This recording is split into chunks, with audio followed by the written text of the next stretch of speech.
Hello and welcome to Serious Economics. Today we are going to do dynamic optimization. Okay. So in the previous video we have discussed about dynamic optimization and the major method of dynamic optimization like calculus of variation, optimal control and dynamic programming which is Bellman equation. ठीक है. तो previous video में मैं already briefly इन सारे terms को introduce कर चुकी हूँ. ठीक है. बट इन लास्ट में जो डायनेमिक प्रोग्रामिंग था बेलमैन इक्वेशन, ठीक है, ये जो है वो रह गया था. इसे अभी डिस्कस कर लेते हैं. क्या है बेलमैन इक्वेशन को ही हम क्या बोलते हैं? Dynamic programming. ठीक है. तो ये डायनेमिक प्रोग्रामिंग क्या है? डायनेमिक ऑप्टिमाइजेशन का मेजर मेथड में एक ये भी इंपॉर्टेंट मेथड है. ठीक है. पहला तो कैलकुलस ऑफ वेरिएशन है, दूसरा ऑप्टिमल कंट्रोल है एंड तीसरा जो है डायनेमिक प्रोग्रामिंग जो कि बेलमैन इक्वेशन बोलते हैं. और बेलमैन इक्वेशन कैसा होता है?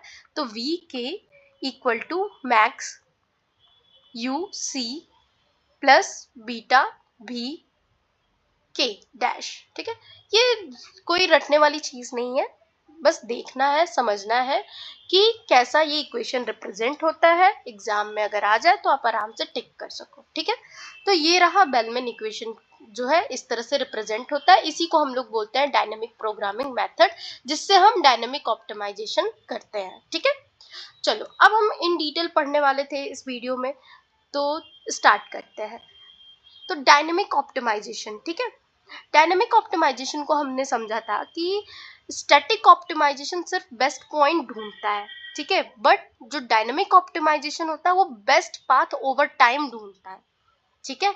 स्टैटिक ऑप्टिमाइजेशन क्या करता है कि सिर्फ बेस्ट पॉइंट ढूंढता है, but dynamic optimisation best point over time ढूंढता है. ठीक है. यहाँ पे टाइम का फैक्टर इंक्लूड हो जाता है.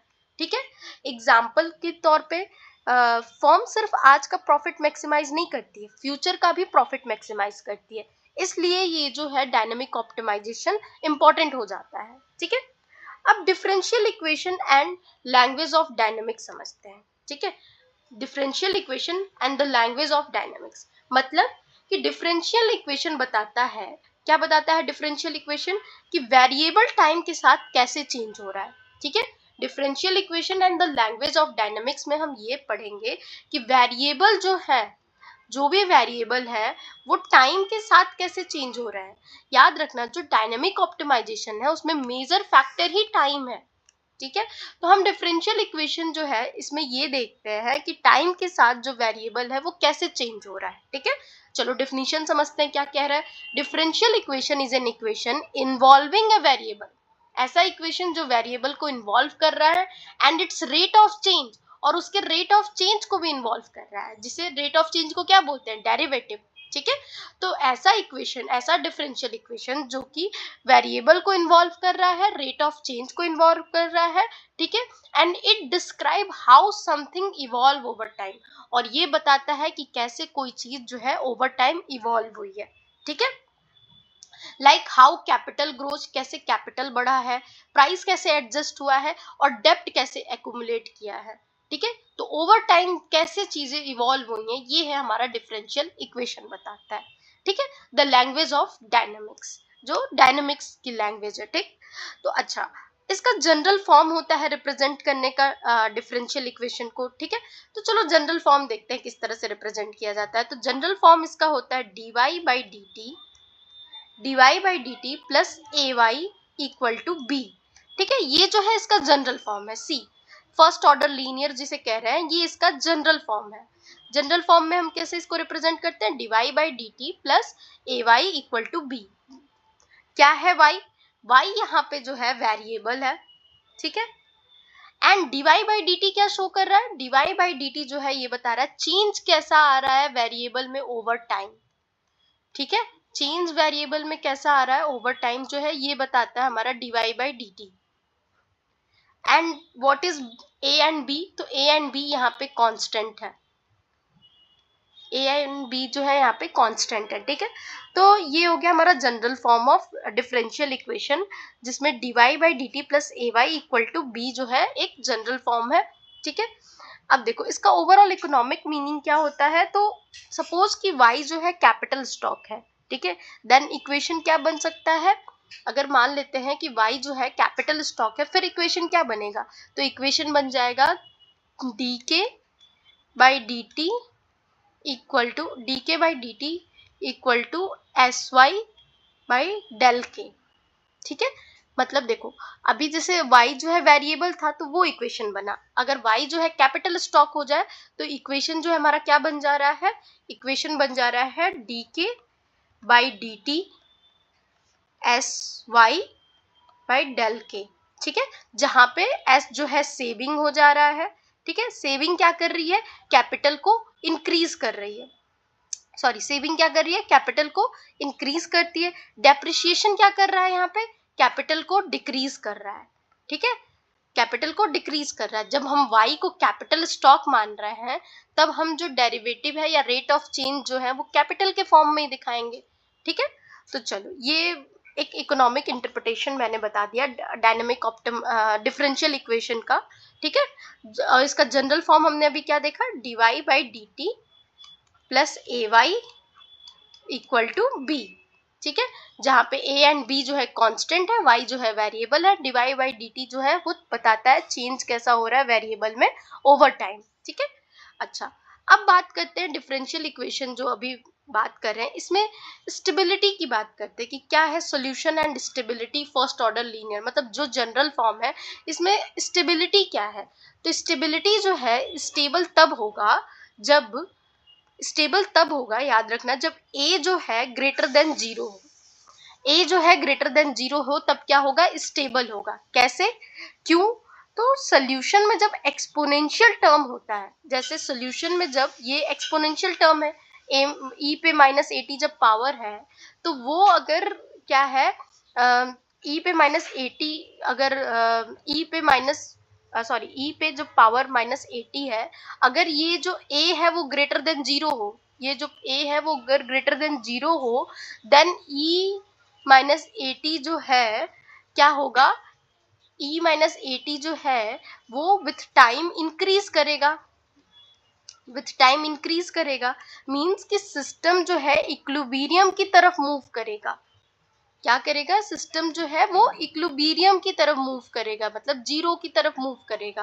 ठीक है, ये है इसका स्टेबिलिटी कंडीशन कह सकते हो। ठीक है, स्टेबल कब होगा, wait a minute, pen wait.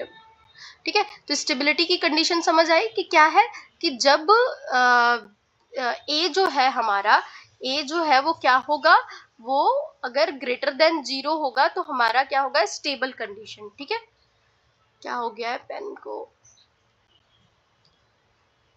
ठीक है, अच्छा जनरल सॉल्यूशन देखते हैं इसका। हमने अभी हम क्या डिस्कस कर रहे थे कि डिफरेंशियल इक्वेशन क्या है। ठीक है, डिफरेंशियल इक्वेशन डिस्कस करने के बाद हमने क्या समझा, डिफरेंशियल इक्वेशन डिस्कस करने के बाद हमने हाँ अब चलने लगा पेन। ठीक है, तो डिफरेंशियल इक्वेशन डिस्कस करने के बाद हमने स्टेबिलिटी देखी। स्टेबिलिटी की कंडीशन क्या है कि a को ग्रेटर देन जीरो होना चाहिए। ठीक है, तभी इससे जो एक्सपोनेंशियल फंक्शन है उससे पता चलता है कि वो टाइम के साथ इंक्रीज हो रहा है। ठीक है, अच्छा अब जब हम जनरल सोल्यूशन की बात करें, और अनस्टेबल कब होगा, जब a जो है लेस देन जीरो होगा तब अनस्टेबल की कंडीशन हो जाएगी। ठीक है, जनरल सॉल्यूशन की बात करें, अब इसमें अभी हमने स्टेबिलिटी की बात की, अब सॉल्यूशन की बात करें इसमें जनरल सॉल्यूशन, तो वो इस तरह से रिप्रेजेंट होता है y t equal to b by a plus y, zero से मल्टीप्लाई करेंगे, minus b by a e minus a t. ठीक है, कोई घबराने की जरूरत नहीं है, तुम्हें जिसे मैथ्स नहीं समझ आती है उसको बहुत समझने की भी जरूरत नहीं है।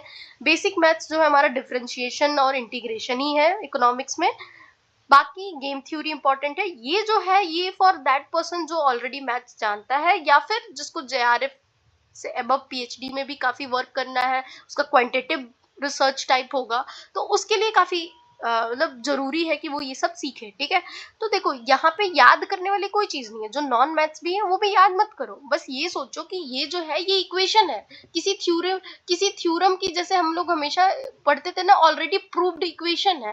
ठीक है, तो उसको देख के बस समझो कि अच्छा ऐसा इक्वेशन कुछ बना है तो वो किस टॉपिक से रिलेटेड है। इतना तो सब लोग कर सकते हैं, ठीक है। तो हमने ये जो बनाया स्टेबिलिटी कंडीशन में हमने बताया कि ए जो है ग्रेटर देन 0 होगा तो वो स्टेबल होगा, ए जो लेस देन 0 होगा तो वो अनस्टेबल होगा। तो जो ए जब ग्रेटर देन 0 होगा तो वो कन्वर्स करेगा इक्विलिब्रियम की तरफ, और जब ए जो लेस देन 0 होगा वो डाइवर्स करेगा इक्विलिब्रियम से, ठीक है। अब इसकी सोल्यूशन जब पढ़ रहे थे तो इसका मतलब देखो, ये जो इक्वेशन मैंने दिया है इसका मतलब ये है b by a. B by a क्या बता रहा है, ये एक लॉन्ग रन इक्विलिब्रियम को शो कर रहा है। लॉन्ग रन इक्विलिब्रियम है ये बी बाई ए, ठीक है। ये डिफरेंशियल इक्वेशन की जो थ्योरी है उसमें इस तरह की वेरिएबल्स लेके माना गया है कि ये इस तरह का, आप इंग्लिश में, आप हिंदी इंग्लिश जो भी समझ आती है उसमें याद ही कर लो कि जो है वो क्या क्या बताता है, ठीक है। तो बी बाई ए जो है ये लॉन्ग रन इक्विलिब्रियम है, और ये जो पार्ट 2 है y0 माइनस बी बाई ए, ये क्या बता रहा है इस इक्वेशन में, तो ये बता रहा है इनिशियल डिस्टर्बेंस है, इनिशियल डिस्टर्बेंस को बता रहा है। इनिशियल डिस्टर्बेंस जो है टाइम के साथ जो है वैनिश हो जाता है, इस चीज को ये शो कर रहा है। ई माइनस ए टी, ये जो पूरा होल इक्वेशन है ये बता रहा है इनिशियल डिस्टर्बेंस जो है टाइम के साथ क्या हो जाता है, वैनिश हो जाता है। तो हमने यही देखा था ना कि शॉर्ट रन में जितनी चीजें खराब होती हैं लॉन्ग रन में जाके सब कुछ ठीक हो जाता है, स्टेबल हो जाता है किसी भी इकोनॉमी में। हमने माइक्रो मैक्रो में जनरली पढ़ा हुआ है, ठीक है, कि लॉन्ग कीन्स का जब मॉडल देखते हैं तो शॉर्ट रन फ्रीडमैन वाला लॉन्ग रन में चीजें ठीक हो जाएंगी, इस तरह की जब बात होती है। तो जब यहाँ लॉन्ग रन इक्विलिब्रियम लिया हुआ है तो यहाँ पे यही चीज ले रहा है कि इनिशियली डिस्टर्बेंस है वो डिस्टर्बेंस टाइम के साथ क्या है, ठीक हो गई है, ठीक है। बस इसको इक्वेशन फॉर्म में बता दिया है, तो इसको घबराने वाली कोई इतनी बड़ी चीज नहीं है, ठीक है। अब बात करते हैं कि इक्विलिब्रियम कंडीशन ऐसे सिचुएशन में क्या होगी। जब डिफरेंशियल इक्वेशन हम फर्स्ट ऑर्डर में देख रहे हैं तो इक्विलिब्रियम सिचुएशन क्या होगी यहाँ पे, तो इक्विलिब्रियम सिस्टम जो है, इक्विलिब्रियम पे सिस्टम जो है चेंज नहीं करता है यहाँ पे, ठीक है। क्या है, इक्विलिब्रियम पे जो सिस्टम है वो चेंज नहीं करता है, तो मतलब dy बाई dt जो है इक्वल टू 0 होगा, ठीक है। तो अगर इसको हम इक्वेशन में डाल दें तो इक्वेशन में डालेंगे तो a y equal to b हो जाएगा और y star equal to b by a आ जाएगा, ठीक है। अगर dy बाई dt को हम 0 के बराबर रखें और इक्वेशन में हम इसको डाल दें तो वाई स्टार हमारा क्या आ जाएगा, बी बाई ए, ठीक है।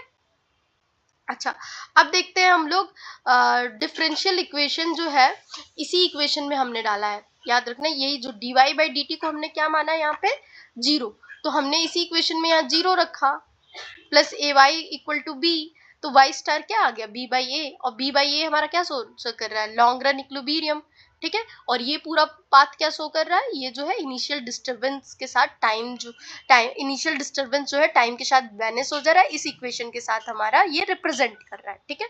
अच्छा, नेक्स्ट अब चलते हैं differential equation discrete time dynamics में कैसा होता है। हमने अभी देखा डिफरेंशियल इक्वेशन जो है किसमें, language of dynamic normal condition में जब हमने डिफरेंशियल इक्वेशन देखा। अब हम डिफरेंशियल इक्वेशन देखेंगे टाइम डायनामिक के साथ, ठीक है। तो चलो चलते हैं, देखते हैं क्या है टाइम डायनेमिक्स में डिफरेंशियल इक्वेशन कैसा होगा। तो डिस्क्रीट टाइम डायनेमिक ले रहे हैं, ठीक है। देखो ओवरऑल हम इसमें क्या पढ़ेंगे कि डिफरेंशियल इक्वेशन के डायनेमिक ऑप्टिमाइजेशन के बारे में, दूसरा डिफरेंशियल इक्वेशन के बारे में, तीसरा कैलकुलस ऑफ वेरिएशन को हम डिटेल में पढ़ेंगे, ऑप्टिमल कंट्रोल थ्योरी को पढ़ेंगे, एंड पॉन्टरसन के मैक्सिमम प्रिंसिपल को डिटेल में पढ़ेंगे, एंड बेलमैन की डायनामिक प्रोग्रामिंग भी, ठीक है। तो ये जो है ओवरऑल नेम है जिन्हें हमें अभी देखना है। पिछले वीडियो में मैंने आपको ऑलरेडी एक ओवरव्यू दे दिया है, ठीक है। अब हम इसको डिटेल में कंडीशंस पढ़ने जा रहे हैं। तो difference equation discrete time dynamic क्या है, तो कंटिन्यूअस टाइम जो होता है वो क्या होता है, dy by dt, continuous time जो होता है dy बाई dt होता है, ठीक है। जो ऊपर हमने पढ़ा है वो किसका पढ़ा है, कॉन्टिन्यूअस टाइम का। जो डिफरेंशियल इक्वेशन ये अभी जो हमने इस डिफरेंशियल इक्वेशन को जो पढ़ा है लैंग्वेज ऑफ डायनेमिक, ये कंटिन्यूअस टाइम में हमने पढ़ा है, कंटिन्यूअस टाइम में, ठीक है। इसमें हमने देखा है कि जनरल फॉर्म ये होता है इसका, स्टेबिलिटी की कंडीशन ये होती है। देखो फर्स्ट ऑर्डर लीनियर में जनरल फॉर्म इस तरह का होता है, ठीक है। और स्टेबिलिटी की कंडीशन क्या होती है, ए इज ग्रेटर देन 0, और अगर ए इज लेस देन 0 है तो अनस्टेबल होगा, ठीक है। तो स्टेबिलिटी की कंडीशन है। इसी कंटिन्यूअस टाइम पीरियड में जब डिफरेंशियल इक्वेशन सेपरेबल में देखते हैं तो इस तरह का फॉर्म बन जाता है, जो कि इंपॉर्टेंट नहीं है इसलिए मैंने पढ़ाया नहीं, बट आप देख सकते हो सेपरेबल फॉर्म में dy बाई dt जो है फंक्शन y इंटू जी जी टी के बराबर हो जाता है, ठीक है। और इसमें स्टेबल कंडीशन होता है कि आर जो है लेस देन 0 हो, ठीक है। वही सेकेंड ऑर्डर लीनियर में क्या हो जाता है कि इस तरह का जनरल फॉर्म बन जाता है, y star plus p y dash plus q y equal to R, ठीक है। ये जो सेकेंड ऑर्डर लीनियर जो एग्जांपल कहाँ पे काम आता है, बिजनेस साइकिल मॉडल में, आईएसएलएम डायनेमिक्स में, सैमुअल्सन की मल्टीप्लायर एक्सेलरेटर में, ठीक है। और जो सेपरेबल वाला है वो कहाँ काम आता है, पॉपुलेशन ग्रोथ में। एंड जो फर्स्ट ऑर्डर लीनियर जो जनरल फॉर्म हमने डिटेल में पढ़ा वो कैपिटल एक्यूमुलेशन में, ठीक है। और इसकी स्टेबिलिटी कंडीशन क्या है जो सेकेंड ऑर्डर लीनियर की है, तो stable if both roots of characteristics equation have a negative real part. जब दोनों रूट जो है, दोनों रूट कैरेक्टरिस्टिक्स के इक्वेशन कैरेक्टरिस्टिक्स के क्या हो, निगेटिव हो रियल पार्ट्स में, ठीक है। तो देखो ये जो हमने डिफरेंशियल इक्वेशन पढ़ा उसके कंटिन्यूअस टाइम पीरियड में, ठीक है। तो हमने इसके टाइप देखे, ठीक है। कंटिन्यूअस टाइम पीरियड में डिफरेंशियल इक्वेशन के टाइप देखे, जिसमें फर्स्ट ऑर्डर है, सेपरेबल है एंड सेकंड ऑर्डर लीनियर है। इसके जनरल अलग अलग फॉर्म है और उनकी स्टेबिलिटी कंडीशन अलग अलग है, ठीक है। और हमने जो डिटेल में पढ़ा यहाँ सोल्यूशन एंड स्टेबिलिटी, वो किसका पढ़ा, हमने फर्स्ट ऑर्डर लीनियर का स्टेबिलिटी कंडीशन डिटेल में पढ़ा और जनरल फॉर्म, क्योंकि यही ज्यादा इंपॉर्टेंट था, ठीक। अच्छा, अब बात करते हैं differential equation in discrete time series. तो हमने बताया कि कंटिन्यूअस में जो है differential equation dy by dt से रिप्रेजेंट होता है, वही डिस्क्रीट में क्या होगा, डिस्क्रीट में इसे हम रिप्रेजेंट करते हैं yt से, ठीक है। yt से हम जो है डिस्क्रीट टाइम में यूज करते हैं। किस लिए डिस्क्रीट टाइम डिफरेंशियल इक्वेशन काम आता है, तो ईयरली डाटा के लिए या एनुअल डाटा के लिए या क्वार्टरली डाटा के लिए हम इसका यूज करते हैं, ठीक है। When time moves in steps, annual data या quarterly data use difference equation and discrete time dynamics, ठीक है। अच्छा, जनरल फॉर्म क्या है, तो जनरल फॉर्म ये है इसका। जनरल फॉर्म क्या है कि yt जो है क्या है, equal a yt minus 1 plus b। मतलब क्या है इसका, मतलब करंट वैल्यू जो है डिपेंड कर रही है प्रीवियस वैल्यू पे। ये दिख रहा है, जब t माइनस 1 हो जाए तो क्या है कि प्रीवियस वैल्यू पे, जो करंट वैल्यू है प्रीवियस वैल्यू पे डिपेंड कर रही है, ठीक है। तो ये हो गया जनरल फॉर्म इसका। इक्विलिब्रियम कंडीशन क्या होगा डिस्क्रीट टाइम डायनेमिक्स में, तो इक्विलिब्रियम कंडीशन ये होगा, यहाँ पे क्या है कि yt जो है, यहाँ पे इक्विलिब्रियम कंडीशन क्या है, yt जो है वो इक्वल किसके होगा, yt माइनस 1 के, ठीक है। और क्या कह सकते हो, वाई स्टार के भी बराबर, ठीक है। yt जो है वाई स्टार के बराबर होगा ठीक है। यहाँ पे जो है yt जो है y इक्वल होगा yt माइनस 1 या इक्वल होगा वाई स्टार, ठीक है। कब y जो है चेंज होना स्टॉप होगा, इक्विलिब्रियम कंडीशन पे। इक्विलिब्रियम कंडीशन क्या है, yt जो है इक्वल होगा yt minus 1 equal to y star के, ठीक है। अच्छा, अब बात करते हैं कि अगर इस तरह का इक्विलिब्रियम कंडीशन होगा, तो थोड़ा सा मैं इसको डिराइव कर देती हूँ। मुझे पता है ये वीडियो बहुत कम लोग देखने वाले हैं, बट मेरा काम है कि मैं सारी चीजें कवर कराऊं। चलो ठीक है। अगर बात करें इस इक्विलिब्रियम कंडीशन की, जो डिस्क्रीट टाइम में देख रहे हैं हम लोग, डिस्क्रीट टाइम को हम कैसे रिप्रेजेंट करते हैं, yt से, ठीक है। तो अगर yt से रिप्रेजेंट करते हैं तो इसकी इक्विलिब्रियम कंडीशन हमने बता दी, यहाँ इस तरह की है, yt माइनस 1 वाई स्टार के बराबर हो, तो यहाँ पे y जो है चेंज होना बंद हो जाता है, ठीक है। तो अगर इसको डिराइव करें थोड़ा सा, तो ये जो है यहाँ पे y स्टार क्या है, a y star plus b, ये जो है इक्वेशन था हमारा डिस्क्रीट टाइम का, ठीक है। तो हमारा ये जो बन जाएगा a y star plus b, ठीक है। और वाई स्टार जो है क्या हो जाएगा, अगर हम इधर 1 माइनस ए ले ले, मतलब वाई स्टार को कॉमन लेके 1 माइनस ए कर दे, एंड यहाँ क्या हो जाएगा b, ठीक है। तो वाई स्टार क्या आ जाएगा, b 1 माइनस ए। इस तरह से ये इक्वेशन आई हुई है, ठीक है। नहीं समझ आया होगा, देखो ये जो ऊपर था इक्वेशन, ये क्या था, एक dy by d t plus a y plus b था, ठीक है। यहाँ पे हमने क्या इक्वेशन ले लिया, y star, dy by d t को रिप्लेस करके हमने y स्टार ले लिया, ay प्लस बी ले लिया, उसको सॉल्व करके हमने y स्टार अपना निकाल लिया b 1 माइनस ए। तो ये जो है इक्विलिब्रियम का ये जो है हमने इक्वेशन बना लिया डिस्क्रीट टाइम डायनेमिक्स का, ठीक है। और हमने यहाँ पे इस इक्वेशन में बोला कि y कहाँ स्टॉप होगा चेंज होना, जब yt जो है इक्वल हो जाए yt minus 1 equal to y star के, ठीक है। तो y जो है चेंज होना बंद हो जाएगा। जनरल सोल्यूशन की बात करें तो जनरल सोल्यूशन से पहले हम स्टेबिलिटी कंडीशन की बात करें इसकी, तो स्टेबल कब होगा, जब a जो है लेस देन 1 होगा। हम ऊपर 0 में देख रहे थे, अब यहाँ पे डिस्क्रीट टाइम डायनेमिक्स में a जो है लेस देन 1 होगा, तो जो है वो स्टेबल कंडीशन होगा, वो इक्विलिब्रियम की तरफ कन्वर्ज होगा, ठीक है। अच्छा, a जब ग्रेटर देन 0 होगा तब क्या होगा, तो देखो a जब ग्रेटर देन 0 होगा एंड लेस देन 1 होगा, मतलब ये जो क्या कह रहा है कि a जो है वो क्या हो, ग्रेटर देन सॉरी a जो है क्या हो, 0 से ग्रेटर हो, ठीक है, एंड 1 से लेस देन हो, यही कह रहा है, ठीक है। 3 कंडीशन बन रही है, 3 केसेस। पहला केसेस ये है कि a जो है 0 से ग्रेटर है, 1 से कम है, तो ये होता है हमारा मोनोटोनिक कन्वर्जेंस। मोनोटोनिक कन्वर्जेंस मतलब स्मूथ कन्वर्जेंस हो रहा है, ठीक है। वेरिएबल जो है ग्रेजुअली इक्विलिब्रियम पे आएंगे, ठीक है, स्मूथली अप्रोच इक्विलिब्रियम है। ये 3 स्टेबिलिटी कंडीशन में पहला ये है। दूसरा स्टेबिलिटी कंडीशन क्या है कि -1 a जो है लेस देन 0 है एंड क्या कहते हैं लेस देन 1 है, तो मतलब कि जो a है वो क्या है 0 से लेस है और तब -1 से ग्रेटर होगा, इस तरह की कंडीशन बन सकती है, ठीक है। तो ये जो है ऑसिलेटिंग कन्वर्जेंस है, मतलब कि जिगजैग टुवर्ड इक्विलिब्रियम, ठीक है।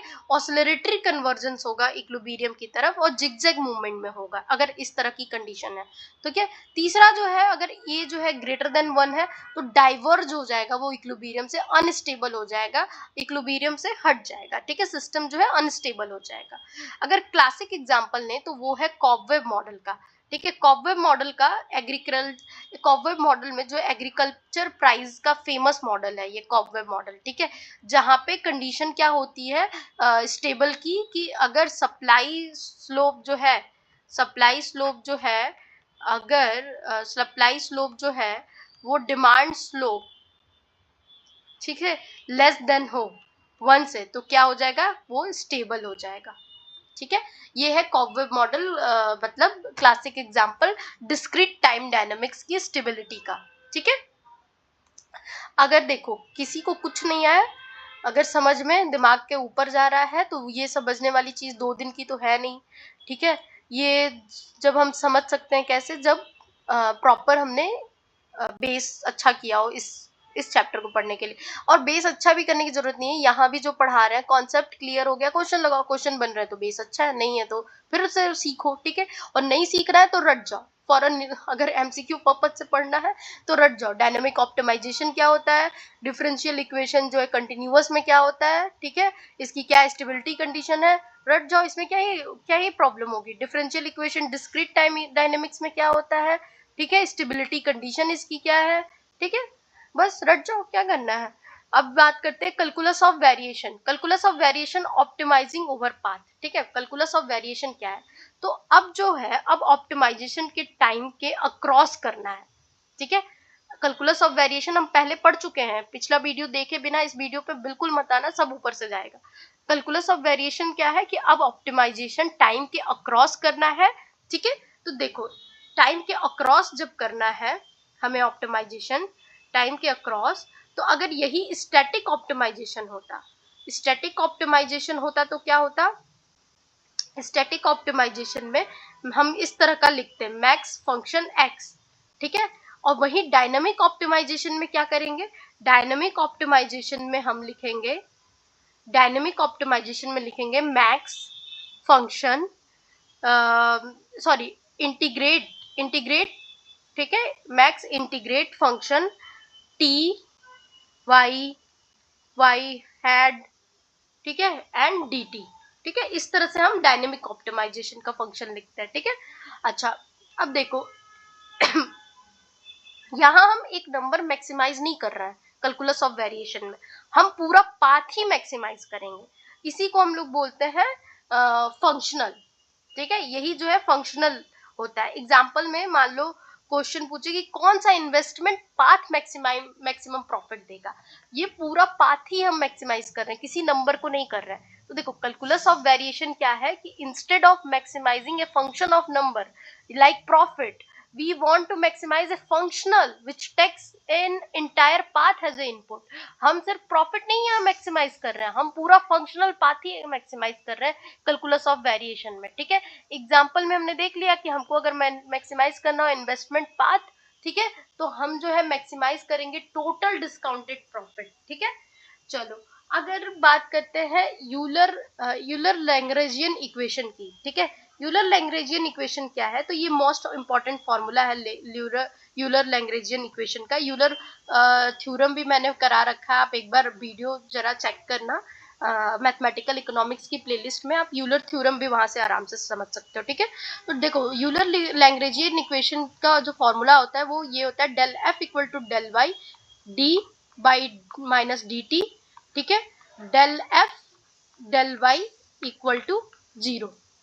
ठीक है, तो ये जो है यूलर लैग्रेंजियन इक्वेशन का इंपॉर्टेंट फॉर्मूला है, ये ऑप्टिमल पाथ की कंडीशन को शो करता है, ये जो फॉर्मूला है। ठीक है, यूलर की दी हुई फॉर्मूला। अब ये मत पूछना ये कैसे है, कैसे आया, यूलर ने दी, अब यूलर से जाके पूछना कि भाई क्यों दी है, मतलब क्या है इसका मतलब। ठीक है, क्योंकि मुझे बस इतना पता है कि ये फॉर्मूला है, इसे मुझे पता है इसका काम क्या है। इस फॉर्मूले का काम ये है कि ऑप्टिमल पाथ की कंडीशन बताता है या कंडीशन है। ठीक है, अच्छा अब बात करते हैं इसमें this differential equation optimal path हमने देख लिया। ऑप्टिमल पाथ जो है मस्ट सेटिस्फाई करे इस डिफरेंशियल इक्वेशन को। ठीक है, इकोनॉमिक एप्लीकेशन अगर कैलकुलस ऑफ वेरिएशन का देखें तो रैमसे ने 1928 में यूज किया था, किस लिए, optimal saving rate over time को फाइंड करने के लिए। ठीक है, तो रैमसे ने optimal saving and optimal consumption find करने के लिए कैलकुलस ऑफ वेरिएशन का यूज किया था। ठीक है, और यूलर जो है 1774 में अपना ये देते हैं, एंड लैग्रेंज जो है 1755 में डेवलप करते हैं। ठीक है, एंड रैमसे जो है इसको अप्लाइड करते हैं इकोनॉमिक्स में 1928 में। ठीक है, अच्छा फॉर एग्जाम्पल अगर देखो कि अगर आज ज्यादा कंज्यूम करोगे तो फ्यूचर सेविंग कम होगी, तो सो इकोनॉमी का best consumption saving path choose करना ही जो है इन कैलकुलस ऑफ वेरिएशन से आप निकालते हो। ठीक है, अच्छा ऑप्टिमल कंट्रोल थ्योरी की बात करें, ऑप्टिमल कंट्रोल थ्योरी क्या है, तो ये जो है ये कैलकुलस ऑफ वेरिएशन के एडवांस वर्जन को ऑप्टिमल कंट्रोल थ्योरी माना गया। ठीक है, ऑप्टिमल कंट्रोल थ्योरी जो है मॉडर्न डायनेमिक ऑप्टिमाइजेशन फ्रेमवर्क है, ये बहुत फ्लेक्सिबल है कैलकुलस ऑफ वेरिएशन से। ठीक है, हम इसमें जो है कंस्ट्रेंट भी हैंडल कर सकते हैं, रेट ऑफ चेंज को भी कंट्रोल कर सकते हैं। ठीक है, इसमें जो की टर्म्स हैं ऑप्टिमल कंट्रोल थ्योरी में वो स्टेट वेरिएबल है, जो इसको हम एक्सटी से रिप्रेजेंट करते हैं। सिस्टम की करंट कंडीशन जो है वो स्टेट वेरिएबल बताता है। ठीक है, सिस्टम की करंट कंडीशन जो है वो स्टेट वेरिएबल बताता है। Example capital stock, pollution level, ये सारा जो है स्टेट वेरिएबल बताता है। ये की टर्म्स है ऑप्टिमल कंट्रोल थ्योरी में।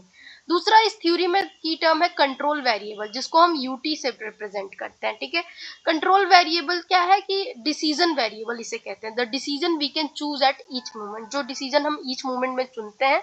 एग्जांपल इन्वेस्टमेंट रेट हुआ या कंजप्शन। ठीक है, ठीक है, तो ये सारी चीजें जो है कंट्रोल वेरिएबल में आती है, जो हम डिसीजन चुनते हैं या डिसीजन वेरिएबल इसे कहते हैं। स्टेट इक्वेशन क्या होता है कि शो करता है कि स्टेट जो है टाइम के साथ कैसे इवॉल्व करेगा, how the state evolve time के साथ। ठीक है, तो इसको D x by d T से फंक्शन एक्स यू टी लेके ये बताता है कि कैसे जो है कंट्रोल जो है अफेक्ट करता है स्टेट को। ठीक है, ऑब्जेक्टिव फंक्शनल की बात करें, ऑब्जेक्टिव फंक्शनल मतलब व्हाट वी मैक्सिमाइज, क्या हमें मैक्सिमाइज करना है वो हमारा ऑब्जेक्टिव फंक्शन होता है, जो रिप्रेजेंट होता है integrate F x u T.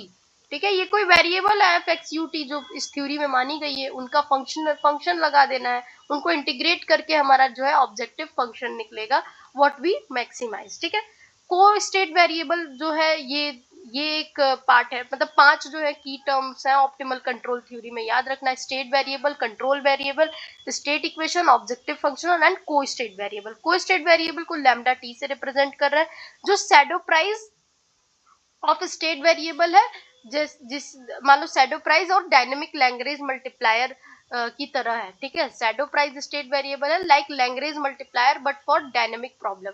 मैंने पहले ही वहां पे ही बताया था कि जब हम कंस्ट्रेंट ऑप्टिमाइजेशन करते हैं, कंस्ट्रेंट ऑप्टिमाइजेशन में जब लैग्रेंज का जैसा लैम्डा का यूज होता है, वैसे ही जो है लैग्रेंज मल्टीप्लायर का जैसा यूज होता है डायनेमिक ऑप्टिमाइजेशन में भी, उसी तरह लैम्डा का यूज होता है, बट इसको हम बोलते हैं को स्टेट वेरिएबल में, ठीक है, को स्टेट वेरिएबल, ठीक है।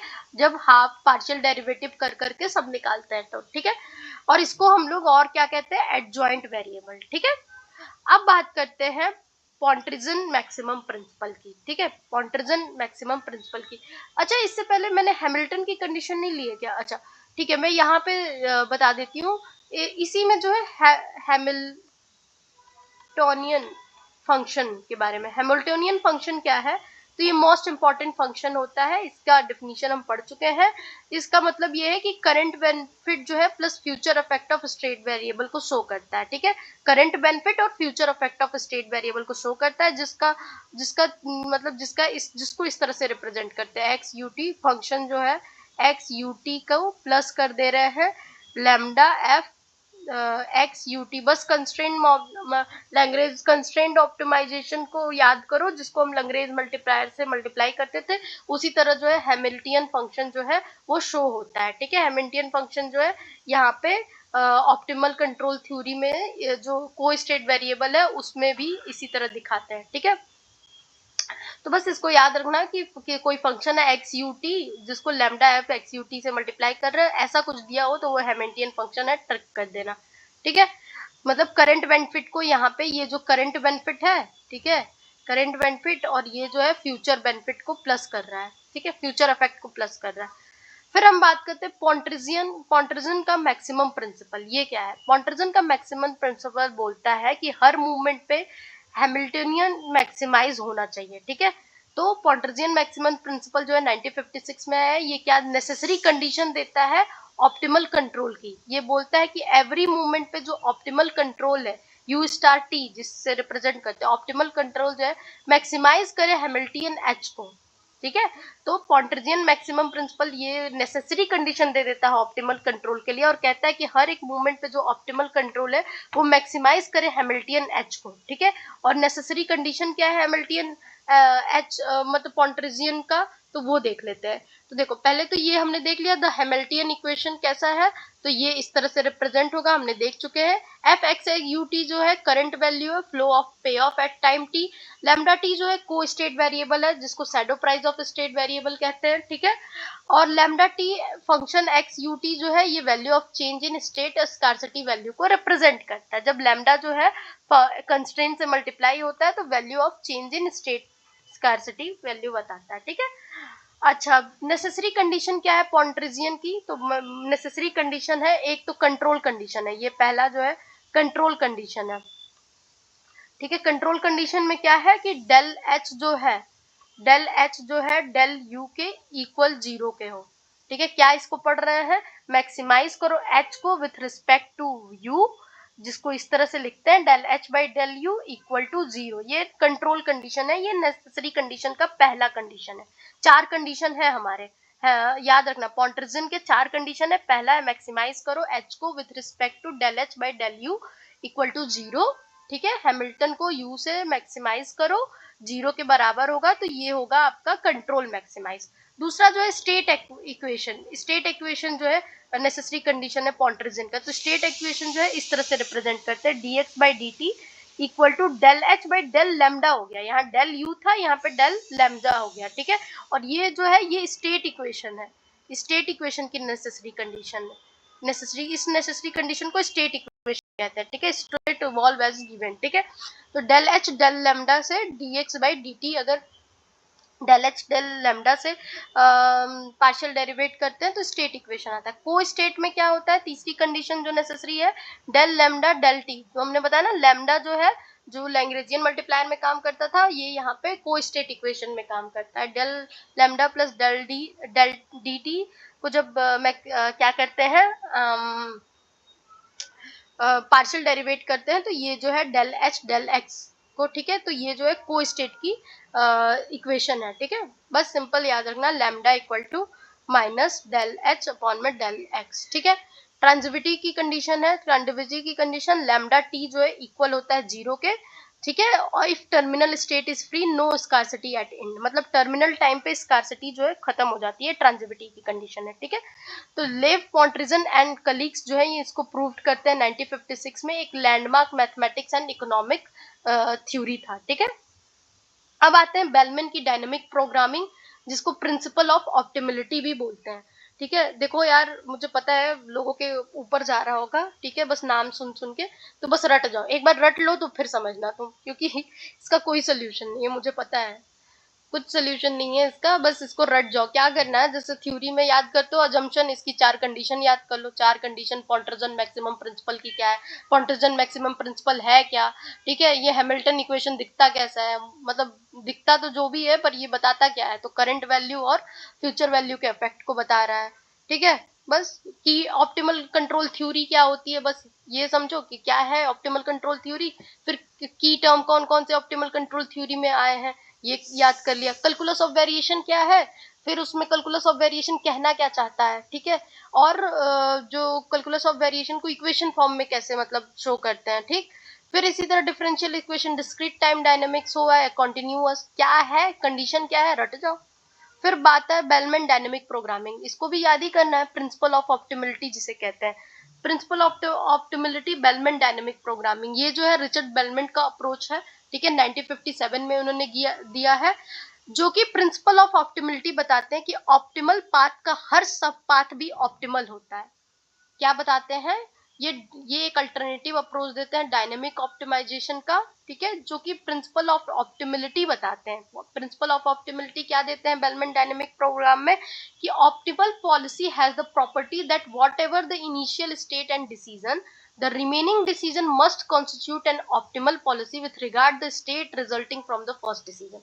बहुत लंबा चौड़ा लिख दिया है, इतना कुछ है नहीं, बस ये इतना समझो कि प्रिंसिपल ऑफ ऑप्टिमलिटी यही है कि ऑप्टिमल पाथ का हर सब पाथ, ऑप्टिमल पाथ का हर सब पाथ भी ऑप्टिमल होता है, ठीक है। Simple meaning, any sub path of an optimal path is itself है ऑप्टिमल, ठीक है। बेलमैन इक्वेशन जो है वो देख लो कैसा रिप्रेजेंट होता है, तो Bellman equation solve backward from the terminal condition, तो बेलमैन इक्वेशन जो है इस तरह से रिप्रेजेंट होता है, v x t max u f x function of x u t plus v x d x t plus d t, ठीक है। जो भी है समझ आया तो ठीक है, नहीं आया तो देख के समझ लो, ये बेलमैन इक्वेशन इस तरह से दिखता है, ठीक है। बस ज्यादा बुद्धि मत लगाना। ये हो गया मीनिंग क्या है कि करंट, इसका बस मतलब समझ जाओ, थ्योरी अगर आता है तो बस सब हो जाएगा, बिना थ्योरी के आज तक कोई इक्वेशन बना ही नहीं है। करंट पे ऑफ प्लस फ्यूचर वैल्यू, ठीक है, इसी को जो है ना इतना अल्फाबेट लगा के और दिमाग खराब करते हैं ये लोग। करंट पे ऑफ प्लस फ्यूचर वैल्यू को जो है ये जो है बेलमैन इक्वेशन शो कर रहा है, ये इतना याद रखो। करंट पे ऑफ प्लस फ्यूचर वैल्यू को मैक्सिमाइज करने को बेलमैन इक्वेशन शो करता है, ठीक है। मान लो कि स्टूडेंट डिसीजन लेता है कि आज मूवी देखूं या पढ़ाई करूं, तो बेलमैन बोलते हैं हर स्टेज पे फ्यूचर को ध्यान में रख के बेस्ट डिसीजन लो, ठीक है। तो चलो ये हो गया हमारा आज मैथमेटिकल इकोनॉमिक्स खत्म। अगर इनमें जो है कंपैरिजन करें, calculus of variation, control optimal control Pontryagin and dynamic program Bellman की, ठीक है, तो क्या होगा, तो क्या ऑप्टिमाइज करता है ये कैलकुलस ऑफ वेरिएशन, तो वाई टी को डायरेक्टली, ये पाथ को, पूरे पाथ को जो है डायरेक्टली ऑप्टिमाइज करता है, ठीक है। जो आपका ये है ऑप्टिमल कंट्रोल पॉन्ट्रिजियन है, ये जो है कंट्रोल यूटी को जो है इनडायरेक्टली क्या करता है, स्टेट के थ्रू मैक्सिमाइज करता है, ऑप्टिमाइज करता है, ठीक है। थ्रू स्टेट जो है ये इनडायरेक्टली कंट्रोल यूटी को जो है ऑप्टिमाइज करता है, और ये जो बेलमैन इक्वेशन है ये इनका वैल्यू फंक्शन को है, ठीक है, शो करता है, ठीक। फिर की इक्वेशन की बात करें तो जो की इक्वेशन कह लो या ये कह लो कि मेन फॉर्मूला क्या क्या है, तो इसमें जो है यूलर लैग्रेंजियन इक्वेशन यूज होता है कैलकुलस ऑफ वेरिएशन में। इसमें जो है हैमिल्टन का क्या कहते हैं यूज करते हैं, हैमिल्टन इक्वेशन, ठीक है। और बेलमैन में बेलमैन इक्वेशन यूज करते हैं, हैमिल्टनियन एंड कोसेट इक्वेशन इसमें यूज करते हैं, इसमें बेलमैन इक्वेशन, ठीक है। उसके बाद बात करें हैंडल्स कंस्ट्रेन ऑन कंट्रोल, तो कंस्ट्रेन एंड कंट्रोल की बात करें तो इसमें जो है कोई no free choice of path होता है इसमें जो है होता है, मतलब कंट्रोल होता है, कंस्ट्रेंट कंट्रोल होता है। You can be constraint to set u, मतलब आप कंस्ट्रेंट लगा सकते हो तो यू को सेट करने के लिए, ठीक है। तो यस, इसमें है किसमें, ऑप्टिमल वाले में, हाँ, ऑप्टिमल कंट्रोल में जो है क्या है आपका कंस्ट्रेंट एंड कंट्रोल है, और बेलमैन इक्वेशन में भी है, ठीक है। बस किसमें नहीं है, कैलकुलस ऑफ वेरिएशन में। सोल्यूशन का अप्रोच क्या है, तो इसका डिफरेंशियल इक्वेशन से सॉल्व करते हैं, इसको हम फॉरवर्ड ट्रांजिबिलिटी के थ्रू सॉल्व करते हैं। ये बैकवर्ड फ्रॉम टर्मिनल, ये फॉरवर्ड है, ये बैकवर्ड फ्रॉम टर्मिनल है। मेन इकोनॉमिक यूज ये रैमसे ग्रोथ मॉडल में यूज हुआ है। ये रिसोर्स डिप्लीशन और पॉल्यूशन कंट्रोल के लिए यूज होता है। ये डायनेमिक कंजप्शन एंड फाइनेंस के लिए यूज होता है, ठीक है। अच्छा, कुछ इंपॉर्टेंट क्वेश्चन जो है यूजीसी नेट में पूछे जाते हैं वो देख लेते हैं। देखो 74 में यूलर ने कैलकुलस ऑफ वेरिएशन दिया था, यूलर लैंग्रेजियन इक्वेशन जिसे कहते हैं, मतलब सॉरी 74 में यूलर ने कैलकुलस ऑफ वेरिएशन दिया था जो कि यूलर लैंग्रेजियन इक्वेशन से सॉल्व होता है। 1928 में फ्रैंक रैमसे ने फर्स्ट इकोनॉमिक एप्लीकेशन दिया था जो कि optimal saving problem using calculus of variation, calculus of variation use करके ऑप्टिमल सेविंग प्रॉब्लम जो है उन्होंने फर्स्ट इकोनॉमिक एप्लीकेशन दिया था फ्रैंक रैमसे ने 1928 में, ठीक है। तो ऑप्टिमल वाला यूज करके उन्होंने जो रैमसे मॉडल दिया उसके बारे में बात करी है 1920 में। 1956 में पॉन्ट्रेजियन ने मैक्सिमम प्रिंसिपल दिया था जो कि ऑप्टिमल कंट्रोल को नेसेसरी कंडीशन बताता है। 1957 में रिचर्ड बेलमैन आते हैं जो डायनेमिक प्रोग्रामिंग देते हैं, प्रिंसिपल ऑफ ऑप्टिमिलिटी देते हैं, बेलमैन इक्वेशन देते हैं। 1965 में रैमसे कास कूपमैन आते हैं जो कि ऑप्टिमल ग्रोथ मॉडल देते हैं using optimal control, saddle path to steady state, ठीक है। ये जो हो गया। 1973 में ब्लैक एंड स्कोल्स जो है वो ऑप्शन प्राइसिंग देते हैं, डायनेमिक प्रोग्रामिंग यूज करके फाइनेंशियल इकोनॉमिक का रिवोल्यूशन होता है, ठीक है। तो देखो ओवरऑल जो जेआरएफ में क्वेश्चन या नेट में पूछे जाते हैं वो ये है कि डायनेमिक ऑप्टिमाइजेशन पूछा गया है, तो क्या है best path over time. Dynamic optimisation क्या है, बेस्ट पाथ ओवर टाइम, ठीक है। स्टेबिलिटी कंडीशन के बारे में पूछा गया है, तो स्टेबिलिटी कंडीशन, एक सेकेंड यहाँ पे देखते हैं स्टेबिलिटी कंडीशन क्या है, तो dy by d t plus a y equal to b, और a जो है ग्रेटर देन 0 होगा। अगर इस तरह का दे दिया था कि ये है स्टेबिलिटी कंडीशन, तो आंसर बताओ क्या होगा स्टेबिलिटी कंडीशन। और ये किसकी स्टेबिलिटी कंडीशन है, जो फर्स्ट कंटिन्यूअस डिफरेंशियल इक्वेशन कर रहे थे ना, उसका जनरल फॉर्म का स्टेबिलिटी कंडीशन यही था जिसमें a जो है ग्रेटर देन होना चाहिए 0 के, ठीक है। डिफरेंस इक्वेशन स्टेबल कब होगा, कंटिन्यू डायनेमिक में पूछा था कि डिफरेंस इक्वेशन डायनेमिक में कब स्टेबल होगा, तो डायनेमिक में स्टेबल होगा जब a जो है लेस देन 1 होगा, ठीक है। अच्छा, अगर बात करें यूलर लैंग्रेजियन जो है वो किससे बिलोंग करता है, यूलर लैंग्रेजियन बताओ, यूलर लैंग्रेजियन इक्वेशन किससे बिलोंग करता है, तो वो बिलोंग करता है कैलकुलस ऑफ वेरिएशन से, कैलकुलस ऑफ वेरिएशन से, ठीक है। कैलकुलस ऑफ वेरिएशन से बिलोंग करता है। हैमिल्टन जो है किससे बिलोंग करता है, हैमिल्टनियन इक्वेशन, तो वो बिलोंग करता है ऑप्टिमल कंट्रोल थ्योरी से। ऑप्टिमल कंट्रोल थ्योरी से क्या बिलोंग करता है, ऑप्टिमल कंट्रोल थ्योरी से हमारा बिलोंग करता है हैमिल्टोनियन पता नहीं क्या है ये, ठीक है। बेलमैन इक्वेशन बिलोंग किससे करता है, डायनेमिक प्रोग्रामिंग से, ठीक है। तो हो गया, that's it for today and complete हो गया हमारा। अब हम ये जो है एक बार देख लेंगे सारा फॉर्मूला जो है इम्पोर्टेंट, ठीक है, एक अदर वीडियो में। वहां से हमारा जो है मैथमेटिकल इकोनॉमिक्स खत्म हो गया। अब यहाँ से जो है कितने भी कोई भी पीएचडी का भी एंट्रेंस हो इसी से पूछना है बस। Thank you.